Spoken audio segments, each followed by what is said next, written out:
donc angoisse et inquiétude des usagers devant la colère des transporteurs, donc en ce journée de lundi 2 janvier 2012. Dakar, pas de transport public, mais quand même ville propre ces dernières 48 heures à l'occasion de la Saint-Sylvestre. En plus, la capitale était bien éclairée sous les lampions, dire que la fourniture en électricité était en continu dans les foyers, comme chez ceux qui ont travaillé tard le 31 décembre. Les petits commerçants, par exemple, ceux de Ouakam et de Yoff, auprès desquels s'est rendu le ministre d'État Karim Wade, chargé de l'énergie. Reportage Hassan Gueye. Mosquée Cité Avion à Ouakam. C'est là que le ministre d'État, son directeur de cabinet et collaborateurs ont accompli la prière de Maghreb ce 31 décembre. Sous la direction de l'imam Souleymane Diallo, qui a évoqué son agréable surprise avant de dire des prières de paix et de réussite. Sur le chemin de la première concession qu'il aura visité, clameur et main tendue, qu'ample décor. Accueilli à bras ouverts, le ministre d'État avait l'air visiblement touché. L'imam Ratib revient à la charge, se félicitant d'une présence qui fait chaud au cœur. Vous êtes le bienvenu et vous êtes le bienvenu encore, vous êtes le bienvenu et tout ce que vous pouvez donc nous solliciter, nous sommes prêts donc à vous aider dans ce sens-là.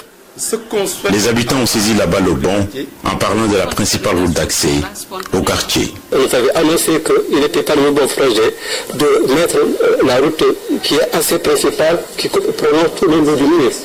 C'est très difficile. Hier, j'en ai discuté avec des camarades, on a quitté le 6 pour aller à Ouakam. On était obligé de faire un contournement. Donc c'est quelque chose qui nous tient à cœur. Sur les raisons de sa sortie dans un des quartiers les plus récents de Dakar, le ministre d'État a voulu être clair. Je ne suis pas là en campagne électorale. Je suis là en tant que ministre qui, depuis un peu plus d'1 an, a eu à gérer un secteur qui était en crise, le secteur de l'énergie, avec les problèmes de délestage et les problèmes d'électricité. Donc je suis venu m'assurer qu'aujourd'hui, la distribution est satisfaisante. Nous nous engageons à être le quartier pilote. Il en profite d'ailleurs pour vulgariser les LBC, lampes à basse consommation, efficaces dans le contrôle de la consommation.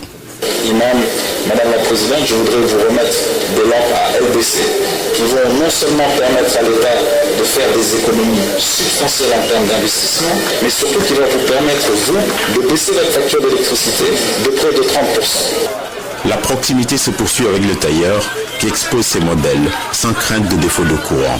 Dans l'usage des LBC, il est même en avance sur son temps. Les lampes à basse consommation, c'est bien pour les ménages. C'est bien, je vois d'ailleurs, je félicite ici parce qu'on utilise une lampe à basse consommation.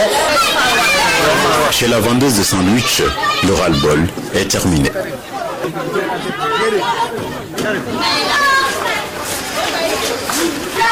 Les coupes sombres, c'est également fini pour le coiffeur. Dialogue sous le regard du Messie du ballon rond. C'est vrai, le travail, il n'y a pas eu de problème d'électricité. Il n'y a pas eu de coupure. C'est un directeur général de la Sénélec. S'il y a eu des coupures, il faut le dire. Nous nous souhaitons la bonne année. Moi aussi. On veut de plein de santé. Merci, merci. À vous aussi. Il y a beaucoup de cheveux à couper.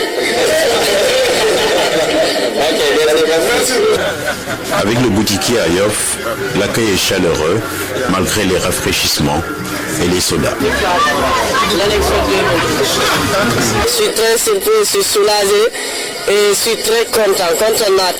D'accord, vous lui avez offert quelque chose? Oui, avec beaucoup de plaisir, avec plein de sincérité. Et monsieur le ministre, je vous souhaite bonne continuation, bonne année et bonne continuation d'art. Du côté du livreur d'articles divers, la trêve des confiseurs et le courant à gogo sont comme de la pommade appliquée sur les vaisseaux.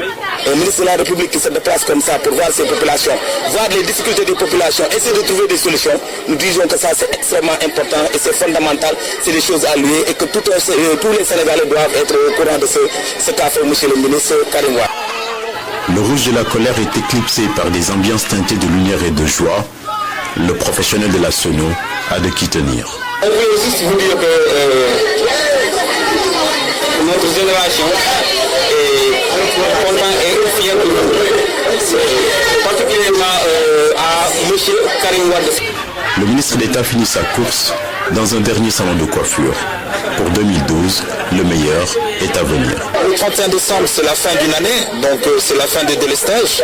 Nous avons en 2011 enterré les délestages pour maintenant arriver en année 2012 avec des marges de production, avec des surcapacités de production, avec des surcapacités de stockage. Et nous allons en 2012, comme je l'ai dit, continuer à investir massivement dans la production. Nous allons déployer 400 MW, nous allons réhabiliter toutes les centrales et nous allons surtout réhabiliter tout le réseau de transport et distribution. Il y a quelques jours, j'étais à Guédiawaye et encore une fois, je ne voudrais pas que les gens essayent de semer la confusion dans la tête des Sénégalais. Nous sommes en train de réhabiliter le réseau de transport et distribution. Élection ou pas, parce que c'est notre objectif, c'est véritablement de donner de l'électricité aux Sénégalais. Or, pour réhabiliter le réseau de distribution, nous sommes obligés de débrancher l'ancien réseau dont certaines parties remontent à 1936. Je dis bien 1936, pour mettre des équipements modernes de dernière génération de façon à pouvoir même électrifier tous les quartiers. Pendant que beaucoup d'esprits étaient accrochés à la fête, on a vu aussi certains dont les pieds n'ont jamais quitté le sol. Et beaucoup de lumière, donc à Ouakam et à Yoff,